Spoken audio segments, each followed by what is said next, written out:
Ndio maana wajitamba watachukua ubingwa miaka 10 kwa staili hii. Miaka 10 wanachukua. Kwa staili hii na kwa pia miaka 10 wanachukua. Kwa sababu wametaka CEO wa bodi ya ligi ajiuzuru. Sababu gani zimemtoa CEO wa bodi ya ligi kono? Zimemfanya rais wetu wa shirikisho Tanzania bara Wallace Karia kumfukuza kazi CEO. Ligi namba 4 barani Afrika kwa ubora imefikishwa hapa kwa viongozi hawa wakubwa waliotukuka. Nazungumzia Almas Kasongo, mmoja wa kiongozi bora sana wa bodi ya ligi ambaye tumekuwa naye kama kulisema CEO. Leo kaifikisha ligi katika nafasi ya 4. Bila shaka leo unajua Steven Mguto, bonge moja la kiongozi. Leo ligi yetu namba 4 barani Afrika ni kwa sababu ya Steven Mguto kwa ubora wa kazi ameifanya kubwa. Mpira wa nchi unaendeshwa na Yanga. Kama wamekuja na maazimio manne, wamekuja na azimio wanamtaka CEO wa bodi ya ligi ajiuzuru, na kweli tumeona CEO wa bodi ya ligi ameachishwa kazi na rais wa shirikisho. Wamekuja na azimio Steven Mguto, mwenyekiti wa bodi ya ligi ambaye amefanya kazi bora na iliyotukuka kwa mizania mikubwa, ajiuzuru. Na wao tumeona kwamba Steven Mguto ameandika barua ya kujiuzuru.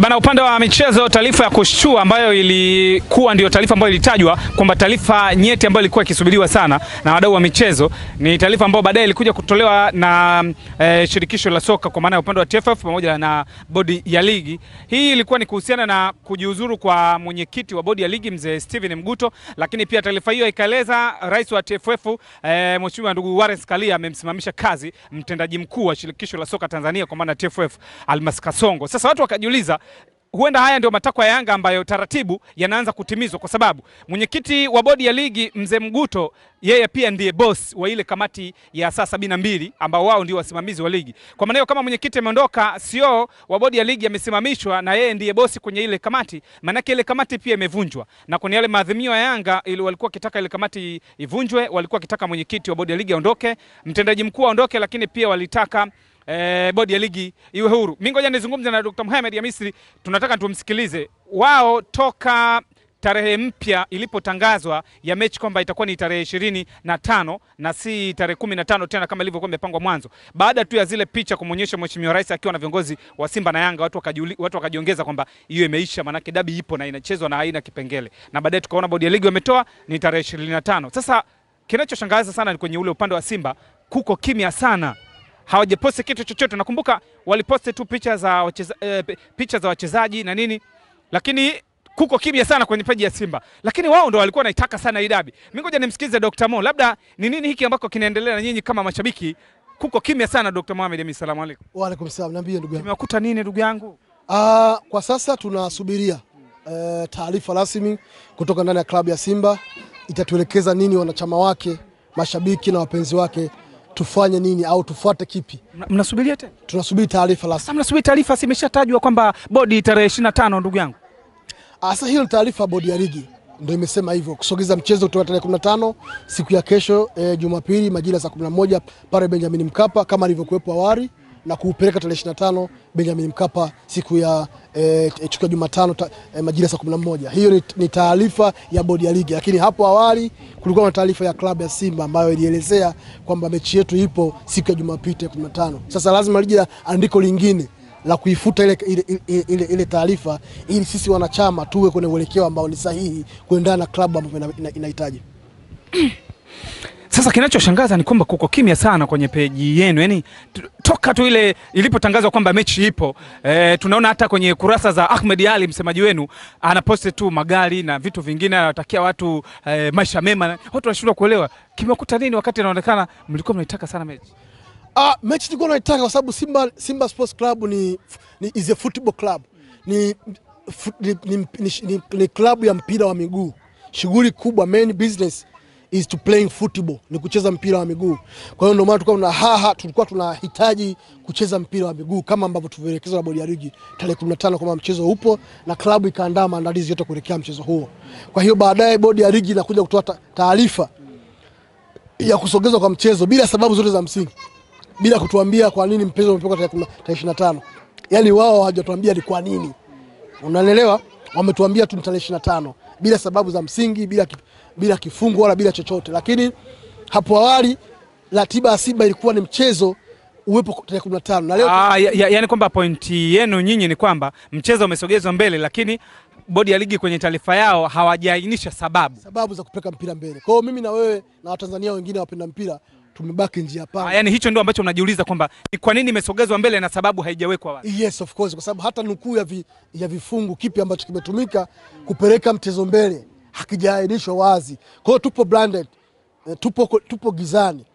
Hatuoni nini ambacho kimepelekea mchezo huo kupelekwa mbele tarehe 25 na sio tarehe 15 kama jana ambavyo kama kesho ambavyo ilivyokuwa kawaida. Lakini mbali na hayo tunaona matakwa ambayo Yanga Afrika walikuja nao wenzetu hao yanafanywa kazi. Yani kwamba yale matakwa ya Yanga tayari yanatekelezwa. Ndio shaka yetu kubwa.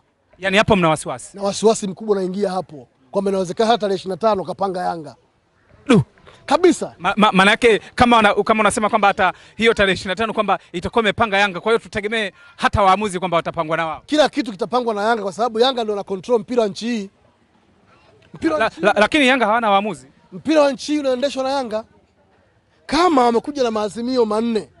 Wamekuja na azimio wanamtaka CEO wa bodi ya ligi ajiuzuru. Na kweli tumeona CEO wa bodi ya ligi ameachishwa kazi na rais wa shirikisho. Wamekuja na azimio Steven Mguto, mwenyekiti wa bodi ya ligi ambaye amefanya kazi bora na iliyotukuka kwa mizania mikubwa, ajiuzuru. Na wao yes, tumeona kwamba Steven Mguto ameandika barua ya kujiuzuru.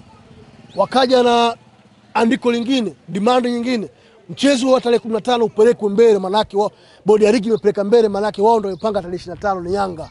Kwamba Yanga walisema kwenye ile para yao niliona pale wako tayari kucheza, lakini kwa tarehe nyingine sio tarehe 15. Ina maana ndio hiyo tarehe 25 walijipangia wao. Ina maana mpira wa nchi hii tarehe 25 ilipangwa na Yanga. Yes, maana mpira wa nchi hii kwa mantiki hiyo na kwa tafasiri ndogo, kwa akili ndogo nilionao mimi Dr. Mohamed Hamisi, maana yake Yanga ndio imetupangia kila kitu. Yanga ndio imepanga mpira wa nchi hii na Yanga ndio imeamua viongozi wajiuzuru. Yanga ndio imefanya CEO Kasongo aondoke. Leo ligi namba 4 barani Afrika kwa ubora imefikishwa hapa kwa viongozi hawa wakubwa waliotukuka. Tunazungumzia Almas Kasongo, mmoja wa kiongozi bora sana wa bodi ya ligi ambaye tumekuwa naye kama kulisema CEO. Leo akaifikisha ligi katika nafasi ya 4. Bila shaka leo unajua Steven Mguto, bonge moja la kiongozi. Leo ligi yetu namba 4 barani Afrika ni kwa sababu ya Steven Mguto kwa ubora wa kazi ameifanya kubwa. Wallace Karia the same kafanya kazi kubwa. Leo ligi yetu inatamba nje na ndani. Na wao yes, unaona wachezaji wakubwa kama Fiston Kalala Mayele ana kwenda kucheza Misri kwenye ligi kubwa. Ametoka ligi namba 4 barani Afrika kwa ubora. Kwa nini tusiheshimu kazi kubwa waliyofanya na hawa viongozi? Tunakuja na watu ambao wao kwa matakwa yao, kwa maslahi yao binafsi wanasema viongozi hao hawafai kwa sababu wameshindwa kutekeleza yale ambao wao wanataka. Tafasiri ya kaka ni maana yake Yanga inataka kuweka viongozi ambao wataweza kuwa remote, viongozi ambao watasimamia maslahi ya Yanga, sio maslahi ya mpira wa miguu Tanzania. Ni viongozi ambao Yanga itakuwa inaweza kuamudu na kuwa control vile ambavyo wao wanataka. Ndicho ambacho Yanga wamefanikiwa. Na kweli wamefanikiwa hawa. Kwani wewe katika kumbukumbu zako unakumbuka Yanga walisema watauchukua ubingwa misimu mingapi mfululizo? Ndio maana wajitamba watachukua ubingwa miaka 10 kwa staili hii. Miaka 10 wanachukua. Kwa staili hii na kwa pia miaka 10 wanachukua. Kwa sababu wametaka CEO wa bodi ya ligi ajiuzuru. Sababu gani zimemtoa CEO wa bodi ya ligi kono? Zimemfanya rais wetu wa shirikisho Tanzania bara Wallace Karia kumfukuza kazi CEO Almas Kasongo. Anakosa gani Kasongo? Ni kifungu namba ngapi kimetumika kumfukuza? Maana yake ni shinikizo ya Yanga Afrika. Wana watu ambao wako nyuma yao wameweka pressure kubwa ili viongozi wao wajiuzuru. Na tumeambiwa hata Yanga wamesema na kama walisema tarehe 7 kuna kiongozi wa mamlaka za juu alipiga simu akiwa nyuma mlango akasema kwamba Simba asiruhusiwe kuingia uwanjani. Kigogo alimtaja kama kigogo. Sasa huyo kigogo kama ana nguvu hiyo ya kuzuia Simba isiingie uwanjani, unafikia na nguvu kiasi gani? Huyo ni mzito sana kaka. Kigogo. Huyo uzito wake wa tembo. Kigogo. Huyo kigogo hatari. Unafikia atashindwa kupiga simu tarehe 25 Simba afungwe. Bwana kwa hiyo Yanga bwana wewe bwana sawa. Yanga kwenye nchi hii wao ndo wameamua kusimamia mpira. Wao ndo marefari, ndo viongozi wa bodi ya ligi, ndo viongozi wa TFF, ndo marazimeni, ndo kila kitu. Inasemekana ndio walipigania paka uhuru wa nchi. Hiyo unasema wewe, lakini nimezungumzia kwenye mpira wa miguu. Yanga ndio wamepewa kila kitu kwa sababu inaonekana haya ni maamuzi ya upendeleo, kwamba haya ni maamuzi ya Yanga. Ya Yanga ya nani sasa? Kwa sababu script iliyokuja nayo Yanga, demands zote ambazo Yanga kuja nazo kuanzia wazee, zile boycotts ambazo kwa zifanya, ile migoma ya usiku na mchana ambao wazee wanafanya, influencers wao, wanachama wao, yote imeenda kujibiwa jana. Yote. Sisi tumekaa tunashangaa tu, tukaona picha zinapigwa za mtandaoni. Dokta, kwanza nianze wewe kama mdau wa soka, baada ya kuona, maana tuliambia tusubiri taarifa nyeti, baada ya kuona mwenyekiti wa bodi ya ligi amejiuzuru na mtendaji mkuu amesimamishwa kazi, maana hiyo ndio ilikuwa taarifa nyeti inayosubiriwa. Ulivyoona lile andiko ulilipokeaje? Kwanza tuanzie. Mimi sikulipokea kwa furaha kwamba imeahirishwa. Nitamani mechi yani lile andiko la kwamba mwenyekiti amejiuzuru na mtendaji mkuu amesimamishwa kazi. Nilisikitika mno. Lilikushtua kwanza? Vibaya mno, nimelia machozi makubwa sana. Sio Almas Kasongo ni mmoja wa viongozi bora sana ambao tumewahi kuwa nao kwenye ligi kuu. Kumbuka Tanzania zamani tulikuwa tungai kwenye kimataifa. Leo klabu ya Simba ni timu namba 5 barani Afrika kwa bora kwa sababu ya kazi ya CEO Kasongo na Steven Mguto, Wallace Karia, Wilfred Kidao katibu mkuu. Amesimamishwa kazi sasa. Unanielewa vizuri? Leo ligi yetu imefika kuwa ligi namba 5 barani Afrika kwa sababu ya ubora viongozi hawa. Kina mzee Steven Mguto ambaye amejiuzuru. Yes, Wallace Karia, CEO Kasongo. Unawaachaje viongozi wazuri kama hawa? Tunataka viongozi wa aina gani? Kwani hawa ndio kwenye utawala wao wakafanya Tanzania ikashiriki AFCON mara ngapi? Mara 3 mfululizo, na tunakwenda ya 4 kwenye pamoja bidi mwaka 2000. Hawa ambao wanaondoka kwenye shiriki. Hawa ndio wanaondoka hawa. Yanga inaharibu mpira wa taifa hili na watu wanachekelea. Kwa hiyo lengo sasa la Yanga ni kama lipi? Kuharibu mpira, kutawala. Yanga hataki kufungwa. Yaani Yanga sio klabu ya mpira, ni klabu ya vikoba kwa sababu klabu pekee ya mpira wa miguu lazima ijue kuna kufungwa. Yanga Afrika inavyoonekana wao hataki kufungwa na ndio maana wanataka wapange viongozi ambao hao kila mechi ni furaha. Hakuna timu ya hivyo duniani. Madrid inafungwa, Barcelona inafungwa na vilabu vingine bora vinafungwa. Wao hawataki kufungwa kina nani? Wameanzisha boycotts, migomo ya isiyokuwa na kichwa la miguu kuwakataa viongozi bora kama hawa ambao wamefanya mambo makubwa kwenye mpira wa Tanzania na kufikisha hapa ulipo, ili waingize watu ambao wataweza kuamudu, kuweza kwa control. Ili Yanga kikoa unasemaje Yanga? Vipi unasemaje? Yaani ni mtoto mayai ambaye awe na dekeshwa kila siku kupewa mkate na mayai asubuhi kabla hajaamka na kubembelezwa. Ndio Yanga Afrika hao. Lakini ukipita kwenye mitandao huko unaona baadhi ya wachambuzi, na kuna baadhi ya wachambuzi wanapongezwa na kutokana kwamba ile misimamo ambao wao walisimamia, inaonekana wewe kwa upande wako unawafurahia Yanga kwa namna gani? Maana wanatajwa kama wana mapinduzi kwenye mpira wa Tanzania.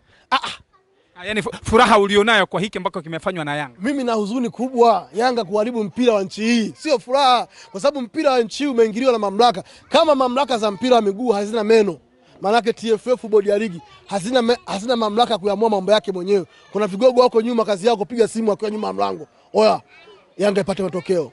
Oya, jiuzuru. Oya, Simba siingie uwanjani. Oya, sio ondoka madarakani. Kama vigogo wao wapo, hatuna maana ya kuwa na mpira Tanzania. Tuzungumze kwa sauti ya kawaida kidogo. Maamuzi ya kumsimamisha kazi mtendaji mkuu wa bodi ya ligi Almas Kasongo na barua ya kujiuzuru ya mzee Steven Mguto mwenyekiti wa ligi, maana yake unataka uniambie si maamuzi ya shirikisho la soka? Maamuzi ya shirikisho? Maamuzi ya shirikisho la soka. Nani kakwambia? Hiyo ni influence, ni pressure ya hao vigogo. Wewe kama kuna kigogo alipiga simu akaizuia Simba isiingie tarehe 7 mwezi wa 3 Benjamin Mkapa. Huyo kigogo anapiga simu Steven Mguto aachishwe kazi na CEO, kwa taarifa yako. Sio shirikisho. Hiyo sio shirikisho, watu wameachishwa kazi pale kwa influence. Kuna watu wako nyuma pressure. Ndio maana matakwa yao Yanga Afrika wameyafurahia. Sisi hatujafurahi. Lakini mbona inasadikika kwamba hizi taarifa zipo kwa ajili ya kumfaidisha Simba? Yaani leo CEO bodi ya ligi afukuzwe kazi. Steven Mguto afukuzwe kazi, Simba afurahi? Ile simu ya tarehe 8 ya kwamba geti lifungwe mnyama asiingie ilikuwa ni kwa ajili ya kumlinda mnyama. Na kuuliza swali, anayezuiwa Simba kuingia uwanjani kufanya mazoezi ni Simba ndo alizuiwa kwa simu ya kigogo. Simba azuiwa kuingia uwanjani wakati anataka aingie uwanjani afanye mazoezi. Ndio anasema alikuwa anasaidiwa. Hasaidiwa na nani? Kwamba tunasema wazee nasikia alikuwa upande wa Yanga kwa sababu target ya Simba ilikuwa kupeka timu uwanjani ili ikafanya mazoezi ya mwisho Simba acheze dabi. Inavyosemekana kwamba tayari wazee wenu walikuwa wamekwisha chungulia wakaona zipo nyingi zaidi ya zile 5. Watu wakasema sio kweli, ikabidi kigogo apige simu. Sio kweli. Sio kweli. Kigogo huyo sasa aliyopiga simu ndo amemtoa CEO Almas Kasongo na Steven Mguto kwa taarifa yako. Na ndio huyo ambaye amepanga tarehe ya dabi ya 25. Tunataka tujue sio kigogo gani, tumjue. Kwa sababu ndio anaharibu mpira wa miguu, kwa sababu FIFA na CAF wanasema mpira uingiliwe na serikali. Kwa nini serikali inaingilia mpira? Sasa tutamjuaje sasa huyo kigogo? Tutamjua tu. Na sisi tunamfahamu huyo kigogo. Ila tunamhifadhi. Hatuwezi kumtaja. Kwamba sasa labda kwa kuwa Almas Kasongo katoka ama vipi? Sisi huyo kigogo tunamjua, tunamfahamu, ila hatuwezi kumtaja kwa vyombo vya habari kwa kumlindia nafasi yake, ila tumwambie tu mpira wa nchi hii. Unamwambia sasa hapo unaongea na kigogo. Tunamwambia huyo kigogo kwamba mpira wa nchi hii. Sasa kigogo yule kuna kwenye kamera. Huyo kigogo tunamwambia mpira wa nchi hii umeingia kwenye dosari kwa sababu yake yeye. Tunamwambia huyo kigogo anayekaa nyuma mlango kazi yake kupiga simu. Mpira wa nchi hii umeingia dosari kwa sababu yake yeye. Leo mamlaka za serikali zinaingia nini? Mpira. Wanasiasa wanaingilia mpira wetu, tunaharibu mpira. Unanielewa vizuri? Tumwambie tu kila jambo lina mwanzo na nini? Na mwisho wake. Utafika mwisho wa haya mambo.